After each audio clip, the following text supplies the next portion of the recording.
dolan ngapura. Kang sing jeneng Wahing ki ra iso diampet. Dinggo kocapan Guru-guru namung kira ngurmati jundul papungan kuwi jan wis monggo miki mik kalenan dadi nek mik cantolan ngoten iso dicopot terus hasing. Ha iki mik gak isih mlebu suarane wis ora apa.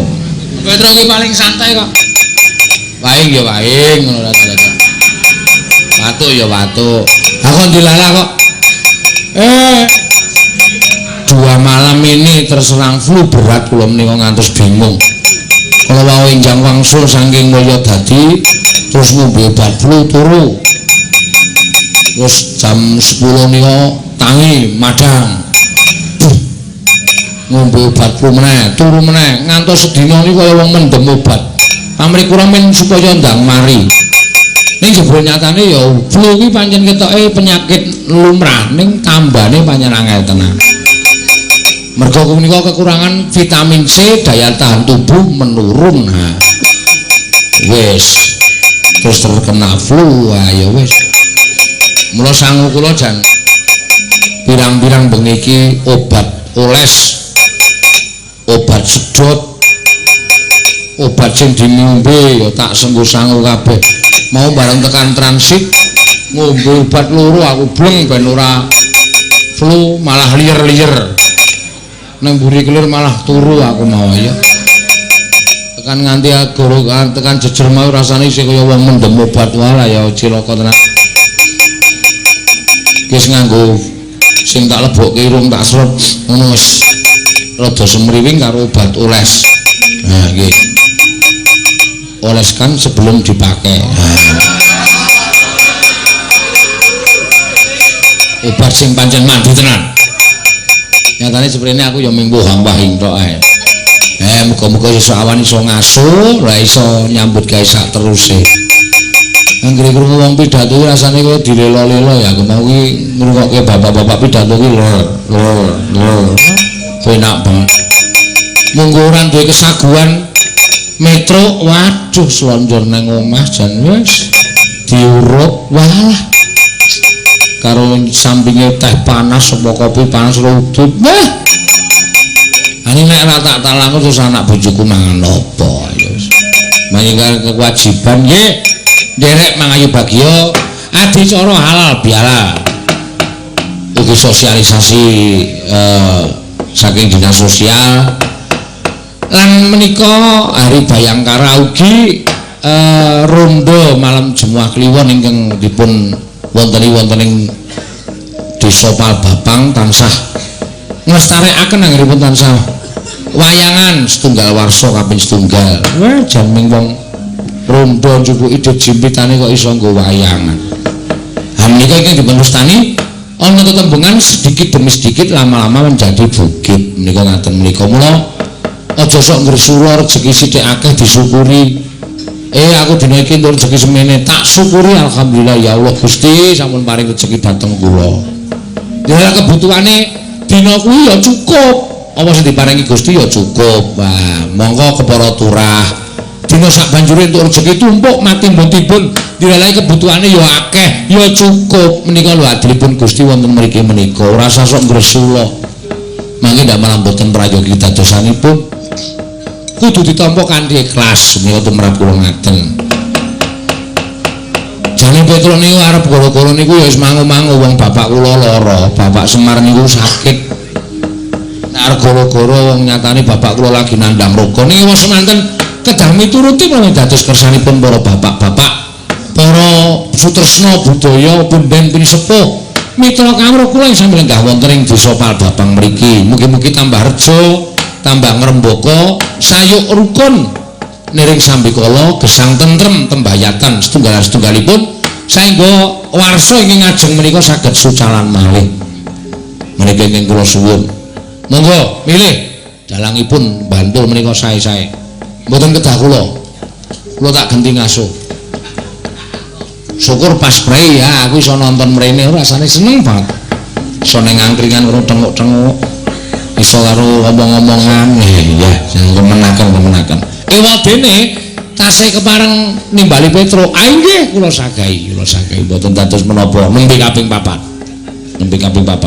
13 kali gratis 1 kali. Mbok ya 4 nek ra 5 ya 5 nih. 5 wong Salwangsul mriki pindah kelurahan wong Salwangsul. Sembah nuwun. Ning nong. Nah iki mulai meler.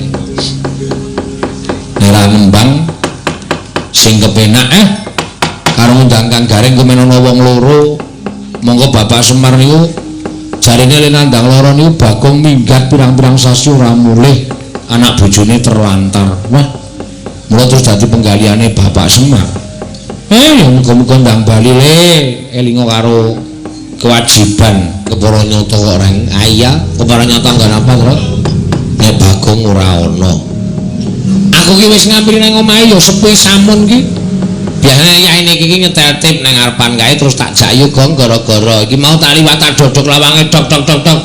Sing semaur anake. Lho, anake Bagong ana ning omah. Muni piye bapak lunga ngono? Ora ya ming. Anak Bagong kok kirik kuwi kebangetan ora. Ora biasane bocah ora ya ngulang-ulang karo ngene-ngonane kae to.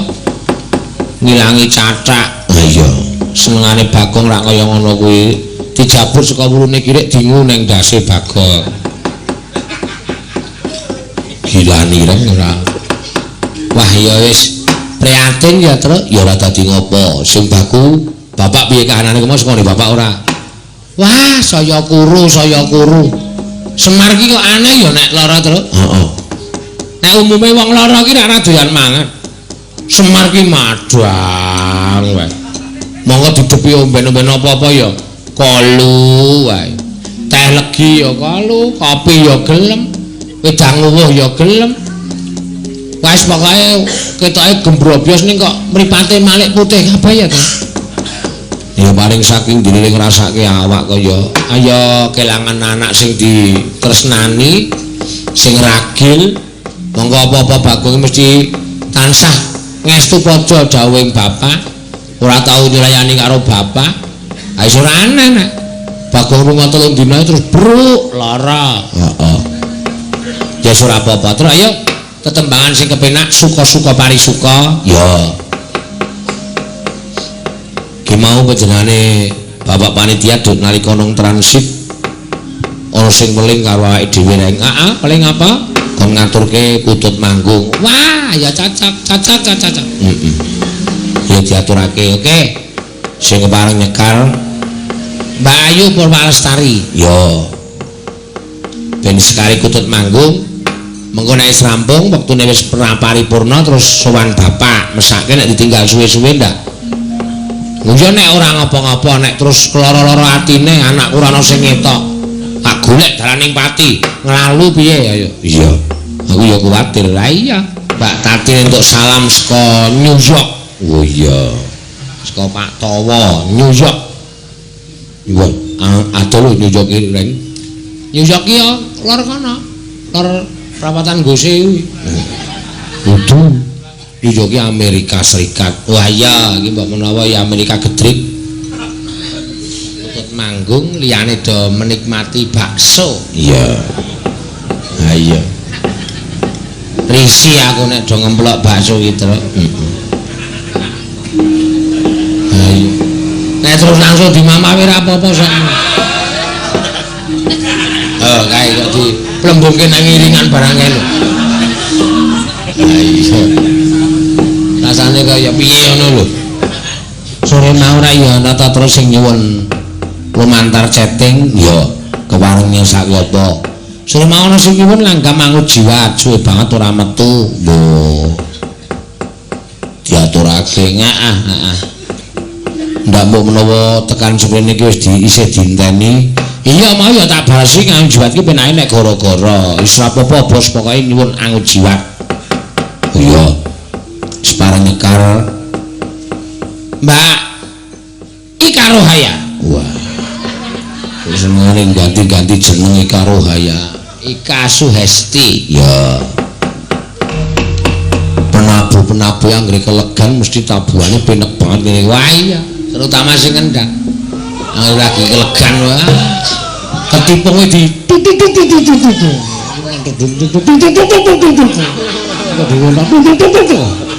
iya, le murut tenanan ya Trai.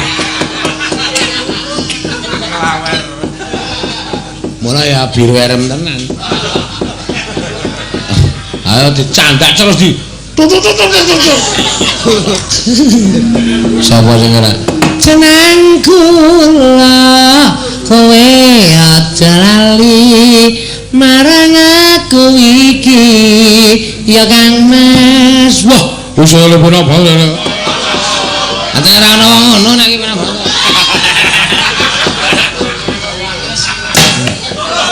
ora anarkis truk wah senengane kaya ya coba kaya ngapa ayo Mbak Orisa wah mesti jos senang kula rasa dibawani kowe aja lali marang aku iki ya Mas wah ya gayeng ya to iya ono sing dirutuki barang kodok kuwi suarane sirahe pengarawit tapi tutuke saya tok jan iso gayeng ya ning ayo nih ya kejaba aku nek seneng-seneng ngene aku kelingan semir Tru lara ora mari-mari ya iya disowani ya ditakoni jane bapak iki mikir apa karepe kepiye terus anak-anake kon ngapa ora jadi cetha to iya ora ming meneng wae begogok kelekaran ning amben kaya ngono kae ya suwani reng ya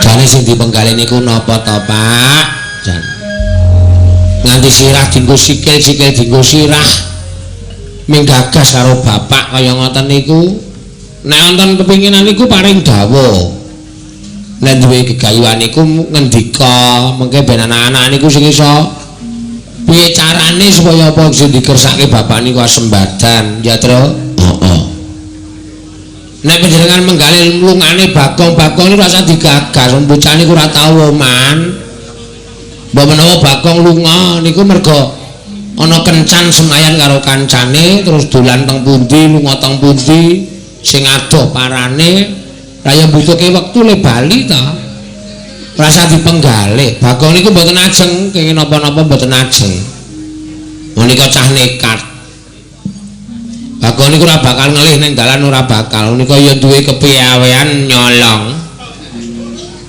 dadi ora bakal kapiran teng dalan niku mboten sah digagas nggih ya napa sing ngendikake Kang Garing niku ya didahar to Pak nek bapak mboten kersa ngendika nandhang lara monggo kembange wong lara niku ming nuwun sewu mboten nonton tekaning pati terus nek bapak pun mboten nonton marem penggalihe oh malah dukani karo dewa wong kewajibane minangka dadi pamomong durung rampung kok kandhang golek dalaning pati niku naminipun nggih mangsa ngelak wanci niku mboten prayogi mula paring dawuh enten napa kersane napa men anak-anak niku kabeh do ngerti ampun kon meneng mawon ora mubah ora musik kaya ngoten niku rak mbebayani sing nyawang to Pak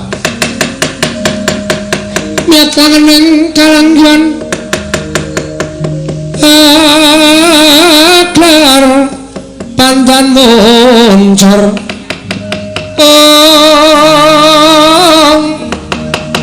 tinaner kakoneng surum solo ditahan badang kasoran pacaring purnaming kekono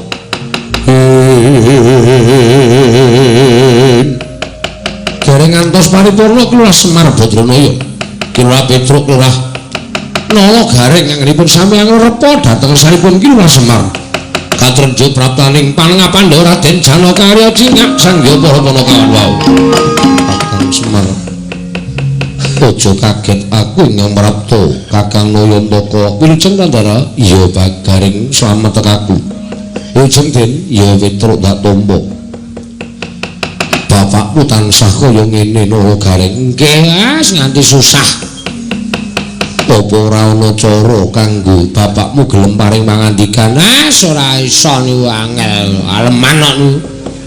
Nek carane bocah cilik niku aleman. Nganti jeleh lek kula ngripe karo Petro ya, Tru. Heeh. Muni mumet sithik dhisik wah sambate ngarwara. Mula coba aku tak matur karo bapakmu kula nggih dijajal mawon mboten apa-apa. Kakang Semar, Kakang Nayantaka. Tangiya Kakang wuhanamu yen to negara Ngamarta ketaman lelakon Kakang Semar. Ana suwijining Nalindra Prapta ing negara Ngamarta ing ngaran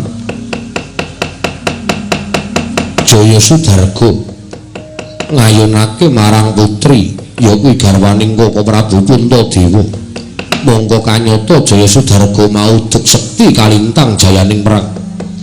Wekasan kabeh Senopati Ngamarta padha mundur. Tumuli samengko Kakang Mbok Wara Drupadi binoyong dening Jaya Sudarga katurake marang Nalindra ing parang kencana. Prabu Kacipot ya Prabu Pathaka Bawursari. Kakang yen tanpa Kakang Semar kaya ngapa lelakoning para Pandhawa Kakang Nayantaka. Gunjang gancing langit kelap-lapaton.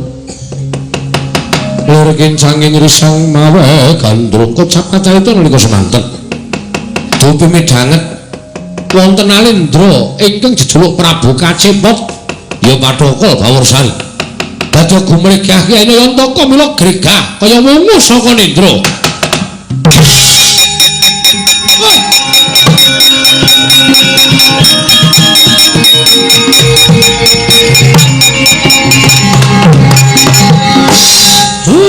Nek mboten silih pamireng Ndara wau paring pangandikan. Nalindra parang kencana Prabu Kacipot. Iya Semar. Nggih Prabu Pathaka Bawursari. Iya pancen mengkono. Ingkang ngersake Ndara Drupadi. Iya Kakang Semar. Akrokane. Kok kaya ngerti sapa e, Pak? Kok kaya ngerti sapa e, Pak? Wedhus-wedhus rasa do ngerti. Kuwi barang waras kok menaiki anake wedhus to. Pancen cebleng tenan kok. Sengit aku mau ya lara direripe ben mari barang mari anake dunekke wedhus. Iki sing marake kula waras. Karepe Kyai Semar Widen ampun kesuwen teng mriki. Awi dijujuk negara parang kencana kula tak ketemu karo sing jeneng Prabu Kacipot niku wau Ndara. Mangaruno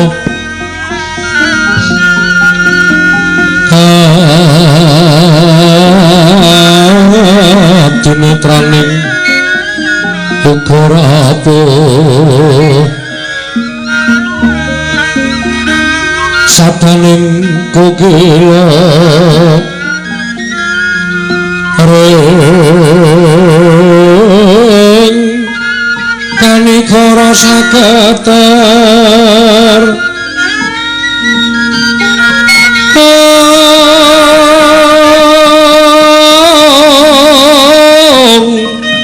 kene dongane engkong lir sing pinetanca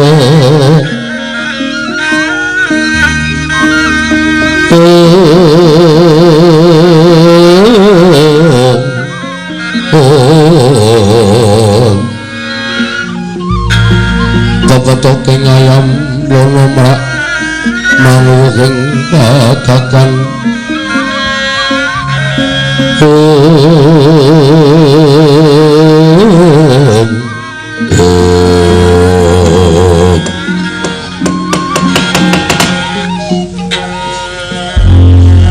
Jaga Dewa Bathara ya jaga pangestu-ngana Jaya Sudarga. Iya, kula ingkang sowan jinuwun. Persasar kaya ngenteni sileming uluh. Kumambanging Sila Kresna. Inggih. Anggone ingsun ngrantu marang Praptanira Senopati Jaya Sudarga. Iya. Kok malah nggawa? Wadah jangan. Iki apa Jaya Sudarko? Iki. Sik, sabar. Cangkemmu malah ro kenal pot.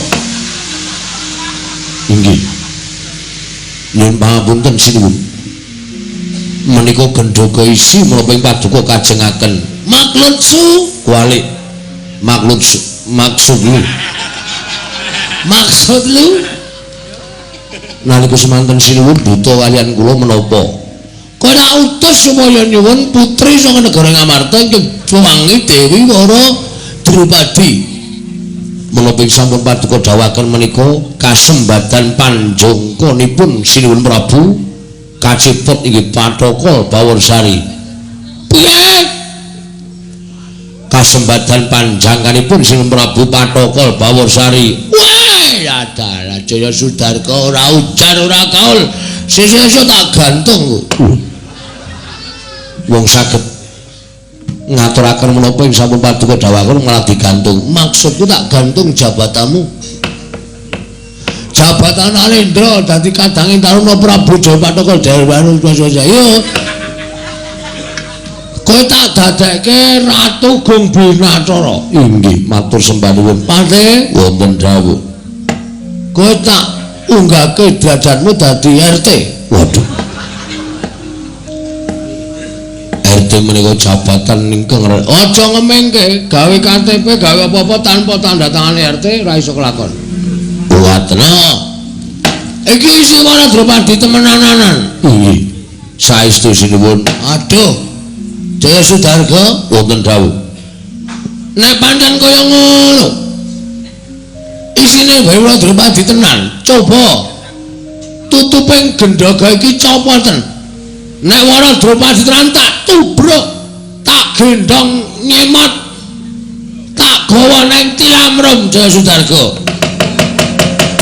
Tangan ning kalangguan aglar pandan moncal dina lur kekonang sumsara titan padang kasoran bajari purnaming kekono dasare mangsa katiga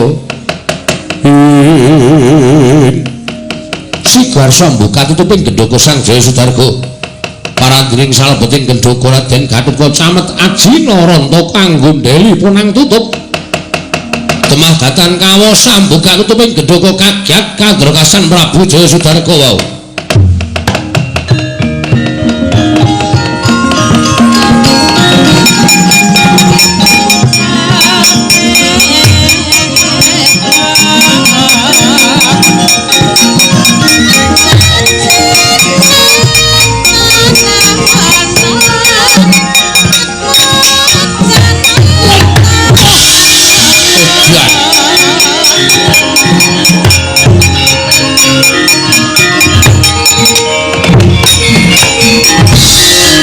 Sawu-sawu kalepatanipun ingkang abdi tadhah wadana sinuwun.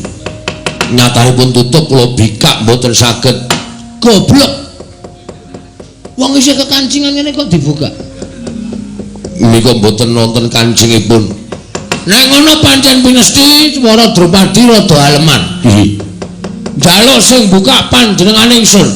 Rada mundur Jaya Sudarga. Iki kok nek tak buka Drupadi ngetok lak tubruk. Nggih. Kula semanggaken paduka Gusti kula sanata. Sumangganipun badhe buka tutuping gendhoga menika. Iya, njaluk pangastumu ya. Nggih. Atuh kaca kasinggihan. Wis bisa bali ana ing kene. Punwa ingkang ngututi karo playuning Jaya Sudarga. Kula sampun saged mikut Prabu Kajiput iki Prabu Pathaka Bawarsari. Namung nyatanipun kegiatanipun ngedapi-dapi kula dipun buang ngantos dawah wonten ngajianipun Prabu Ndrawati. Loh, lah kok edan temen? Ing atase kowe iki satriya babaran kayuwangan.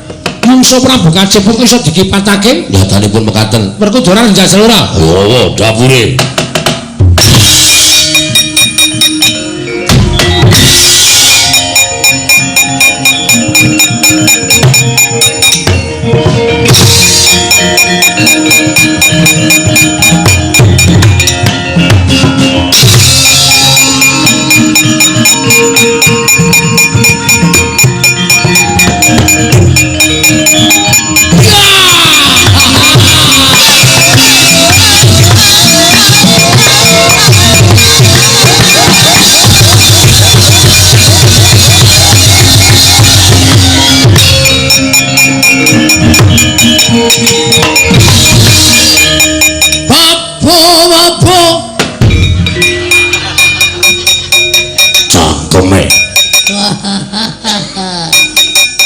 Ayo, wong Amarta senengane apus-apus.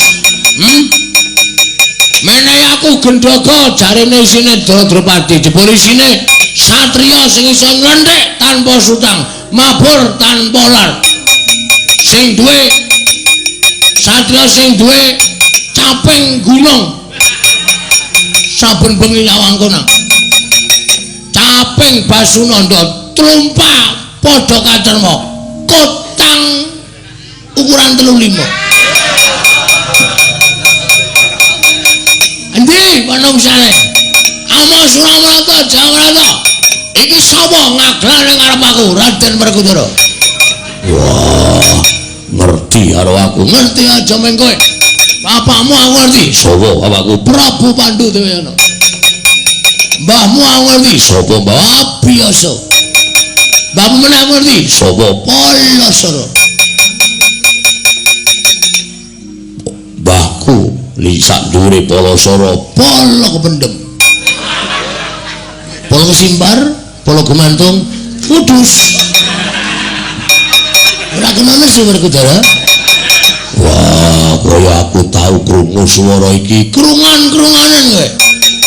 Wah, kowe ngalahke Gatotkaca. Bapakne ora trima. Mbane kon melu sisane kene.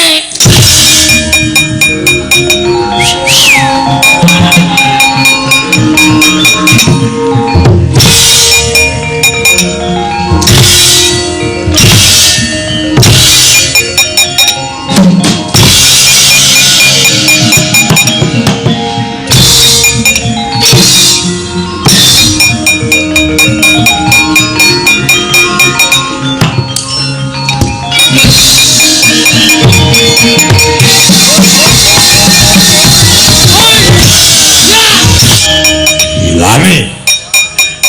Wah. Ngapa sih? Wah, tendang ora apa-apa tak kon males kok ngambung pupu. Wah, dicipok. Nanti abang kaya ngene. Ra ilang-ilang. Ya rimpi mesti lesi. Kalah to? Kalah, mundura. Wah, edan japure kaya wungkal menangan. Ora pati nduga mono jane wong iki kaya ngapa to? Ratu kok mulai gedabikan. Mrono mrene iki ngapa? Suka-suka. Aku nek ora gedabikan rasane awak kurang sehat. Ayo ndi kae mau. Sing gunake kukune arep nyubes wetengku. Weteng kaya ngene cubes nganggo kuku. Sapa iki? Takon karo aku Ratu Ndrawati Prabu Kresna. Ala. Kresna bojomu telu, ala. Unangan kowe iki. Kresna bojone telu. Rukmini, Setyabuma, Jembatan Ancol. Jembawati, Jembawati. Ya. Anu apa kowe? Lho mesine aku mbelani adikku Werkudara. Werkudara adikmu to? Iya no. Kowe wani karo aku sing nawadane apamu kowe? Lho. Wong dhewetok nganggo emah ngono barang iki. Sing nawadane apamu? Kendhitayat memang kadangul dewa. Ora ngalahke karo Prabu Kacepet, ya Prabu Patokol aja kuwalik. Prabu Patokol aja kuwalik. Aja Prabu Pakon Patokol ya. Tiban senjata cakra pecah dadalmu tibana mati dening aku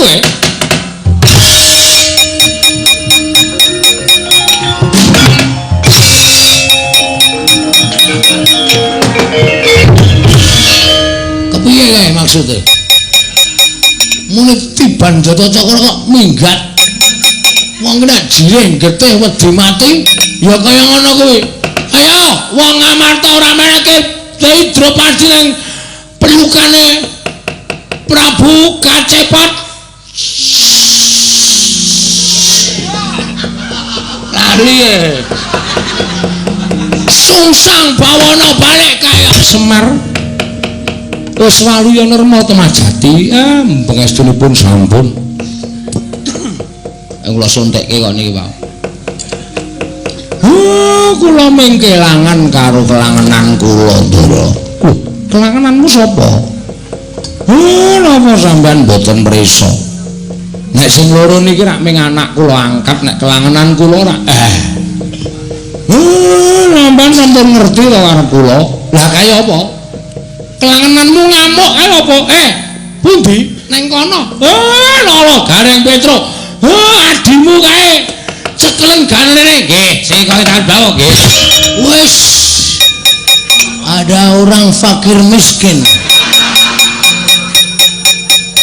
wah rombongan kere kok medhoke karo aku apa anggemu kok iso menang karo aku iki sing jeneng Gareng iki sing jeneng Trepuk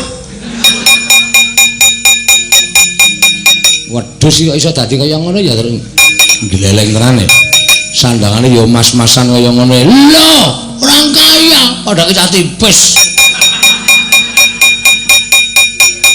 rak Bagong to ngawur Bagong sapa sok kenal kowe iki wong melarat kang gere ketemu wong sugih kok sok kenal sok akrab padune golek sandang pangan ana mikir iki dudu kelasmu kowe kelas ekonomi lemah iki kelas sing para her kelas sing para priayi ora kelas kere kaya ngono kuwi modar dening aku untuk aku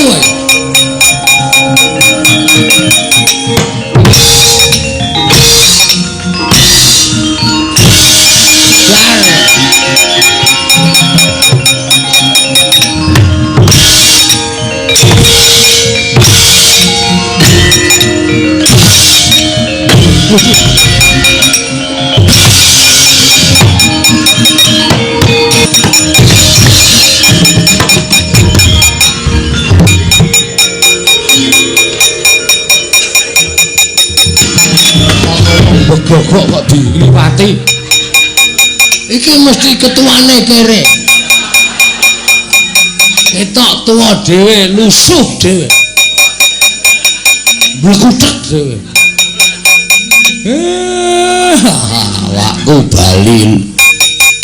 awakku bali seger awakku bali kepenak otot bebayuku sing mau ning Lokro Kendho saiki kok kaya entuk daya kekuatan boleh ngapa kaya aku tole-tole kowe ora anakku to wis ngawur iki putrane Sang Hyang Bathara Wenang nek omong waton jeplak cangkem pedhus tenan kok iso digaya ya menungsane ya aku getak ya ngapa aku ya digetak kowe ora menang nek karo iki meh padha kekuatane karo bapakmu mergo iki dumadi saka ayang-ayangku ayang apa ora sukti dadi mikir ayo kana do turu nang ember toko kono mikir aku ora omong ada wong kere-kere mikir ana do turu nang isor kretek kono kene diat nglarake ati tenan ya terus ya iya kok anggere ngapa wedang apa nyo ya iki ketuane kere kuwi iso dhewe tampani status go wong telu urung tau nyekel status to kowe urung tau nyekel status to status kaya ngono abang nule 5 bendina ming ewon su tenan bapakne dikuyo-kuyo kowe salin ora kowe salin piye salin dengkulmu mlocot ora salin ditenono. Tak ajar dhewe. Lho, wani mbek aku. Sing tawedeni apamu? Kuwi ngani-ngon muter welu wis drapah wis kalah-kalah. Aku dadi karepmu suaraku. Arep piye kowe arep gunake kekuatan apa karo Prabu Kacepet ya Prabu Patokol Bawarsari.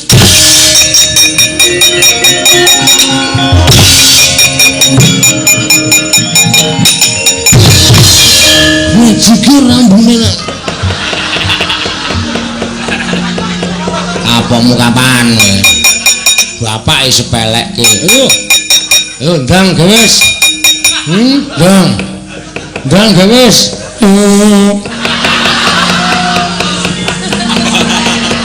Oh, ngapokmu kapan kowe? Wong arisan iso semaput kabeh kok.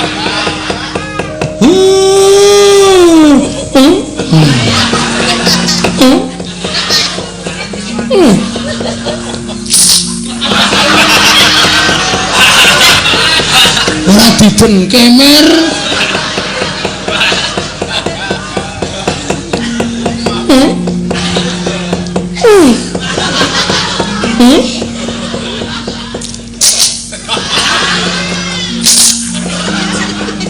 Babar dadi wujud. Apa ora?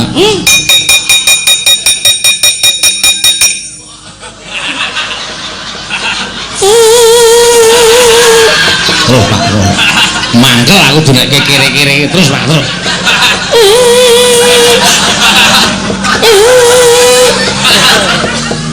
Terus Pak, terus Pak.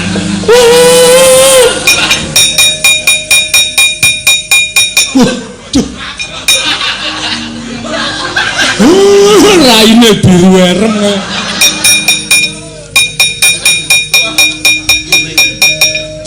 Le. Waduh, ayo keracunan nek kowe. Lah Bagong tenan malah keracunan piye, Truk? Wis ben nggih ora apa-apa.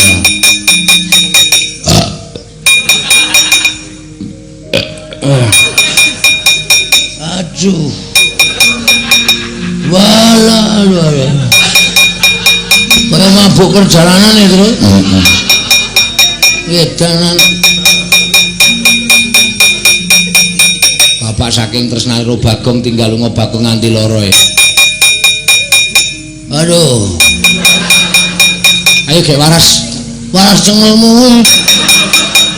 Kebangetan nek kowe nganti metu ampase barang. Sarunge nganti kuning. Kono ganti kono. Cerewet rasa dadak ganti. Engko rak garing dhewe.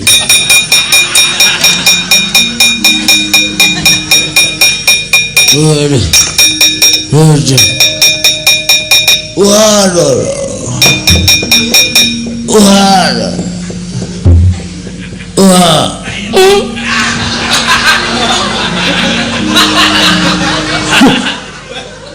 Wah, medeni iki lho. Bagong. Dadi ratu barang. Ayo karepe panitia. Jane yo sirku yo mah. Lah iya. Lah terus wadya balamu kae. Wah, Patik, Senopatiku sing penting iku nek takon ganti ndak malah dadi kaya ngono terus ngrekoso. Sinuwun kok sampun lukar. Wis paripurna lakone. Ya menggo kaca benggala sing jeneng kawula cilik iki ya diwenangake nggayuh derajat sing dhuwur. Merga ketrima karo urane menungsa iki gumantung karo sing gawe urip. Cacing kae kalau mangsa iso tekan pucuk gunung. Kenapa menungsa tidak menggantungkan cita-cita setinggi langit? Jikalau jatuh akan jatuh ke dalam bintang-bintang. Cerdas.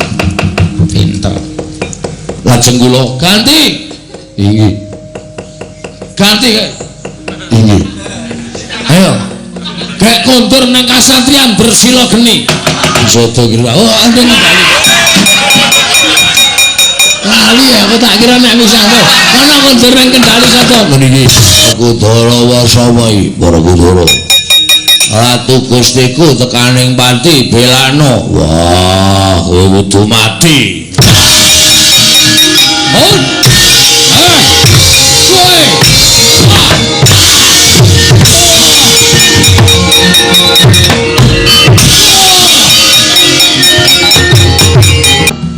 sedaya sampun paripurna wiwit purwa madya lan wusananipun kalih sing sambikala nir ing rubeda. Mugi-mugi sedaya katentreman kabagas kewarasan kanikmatan karupunan sedaya sumandhika dhateng sanak kadang kula ing sami lenggah wonten ing palbabang mriki tansah sengkut gumregep tanganipun gotong royong saengga mujudaken desa ingkang sae lan saged migunani tumraping para kawulanipun. Ya purnaning gati sura sudra janing kangret Sobrasta tengaping ulah Darmastuti rahayu sami makaron rahayu sami pinanggih Ndara.